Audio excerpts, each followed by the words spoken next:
Yo, welcome to another episode of Shaw Sports and Faith, SSF, and I'm going to get right into the video. What went wrong for the Lakers in the playoffs? What went wrong for the Lakers in the playoffs? Well, tonight is May 1st, where I am in the morning as I'm recording this video. And maybe about an hour ago, I just watched the Lakers lose the first round of the Western Conference playoff series against the Minnesota Timberwolves, who was the 6th seed, and the Lakers were the number 3 seed. Now, the Lakers was favored, and they were favored because you have Luka Doncic, who's probably a top 5 player in the game, and then you have LeBron, who's probably top 15, even at age 40 in the game. You have Austin Reeves, another guy who could be a number 1 option on any other team, still giving you like 20 points a game. But if he was on another team, he could give you 25 points a game. And they have decent enough talent around them to play at a really good level. And you thought they would be able to beat the Timberwolves.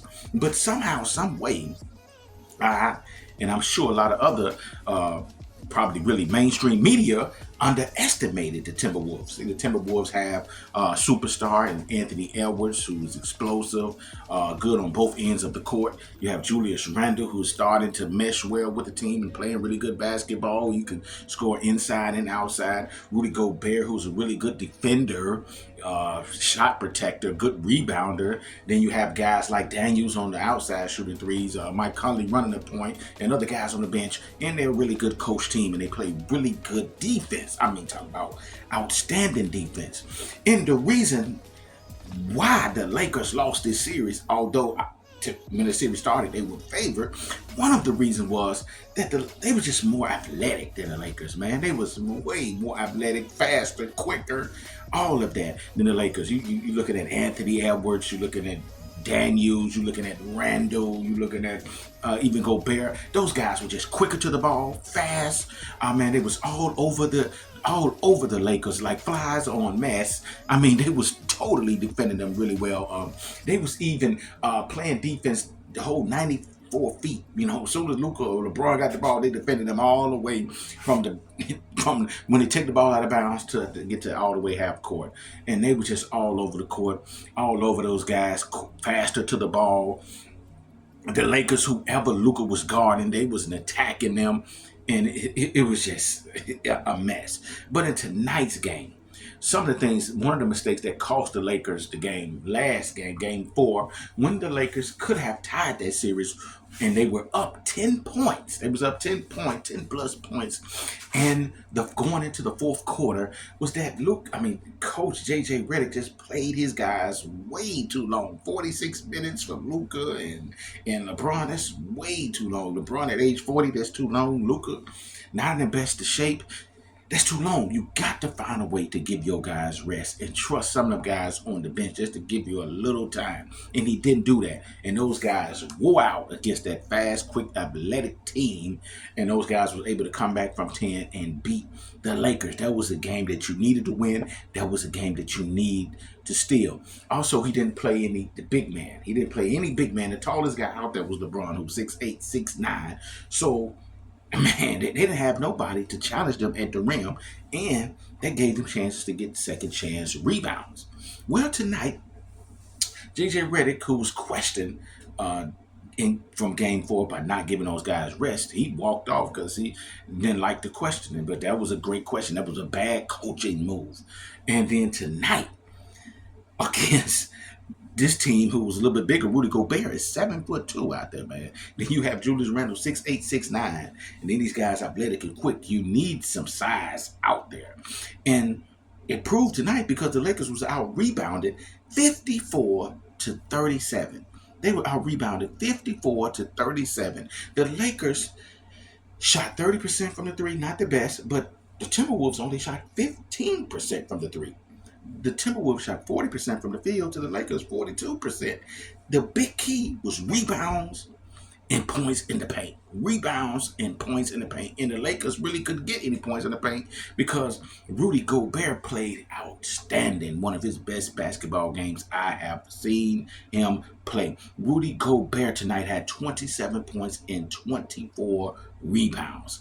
27 points and 24 rebounds, and he was a rim protector because when the Lakers came to the basket, they see Rudy, they was trying to kick it back out because they had nobody to guard him. The tallest guy out there was 6'9". And the Lakers have Jackson Hayes, who is 7 foot, 220 pounds on the bench, who is athletic, who could have been a counter to Rudy Gobert's size. And you wonder, like, what is the coach thinking by having this guy on the bench, not giving him a big man? Also, a guy when the Lakers come to the basket, he was a lob guy that can give the ball up for lobs. Man, that could have really changed the trajectory of the game. But you keeping this guy on the bench, horrible coaching move. And I thought it was a good job double teaming Anthony Edwards, but shoot, Julius Randle, who whenever Luka got on him, he was just going to work on him. Every chance he got, he went to work on him. And shoot, man, every chance he got, he went to work on Luka. I'm telling you, this going all the time. Anthony Edwards didn't have his best game tonight, but Julius Randle was killing. Rudy Gobert played well, and those role players made some timely three-point shots or timely baskets at the rim.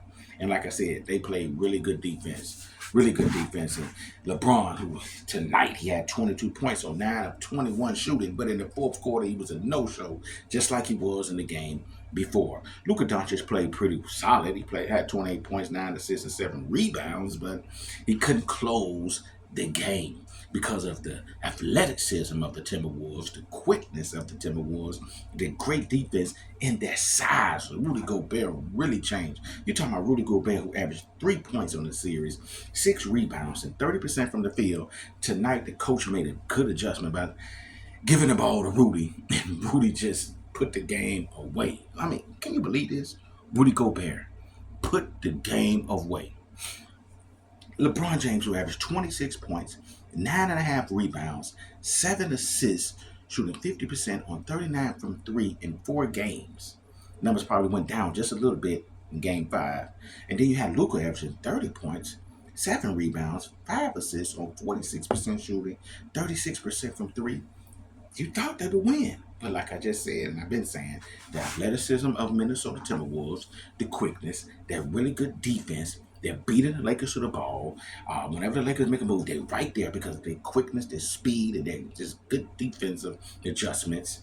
And their size really gave the Lakers problems. And it was bad coaching. It was out-coached because one of the reasons you have to give your guys rest and you have to put Jackson Hayes out there. Give them guys some size out there, man. Because if you give these guys rest, you give them a chance to finish in the fourth quarter. And also, if you put some size out there, you counter Rudy Gobert. He can't go out there and just dominate like he has been dominating that last game. That was pitiful.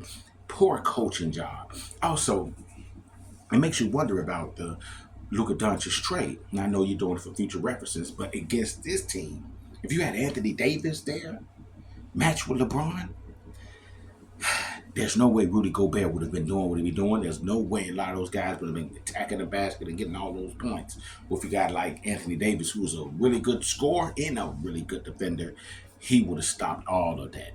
But I know you got Luka for the future, but man, you just make you think about if they would have had Anthony Davis. And yeah, that's my reasons why the Lakers lost 4-1. This Minnesota team is looking good again. If they play Golden State or Houston in the next round, they're going to beat Golden State or Houston. To me, they're going to make it to the conference finals again this year. And I'm thinking they're going to play OKC. And if they play OKC, they will lose to OKC in probably 6 games. I just don't see Minnesota beating OKC. But they're going to make it to the finals, to conference finals. Because if they play Golden State, they got the size on Golden State as well. They're going to have the same problems. But yeah, that's my take on it. Like, share, subscribe. Tell me what you guys think in the comment section. And I'll be sure to hit you back in the comment section. Peace and love.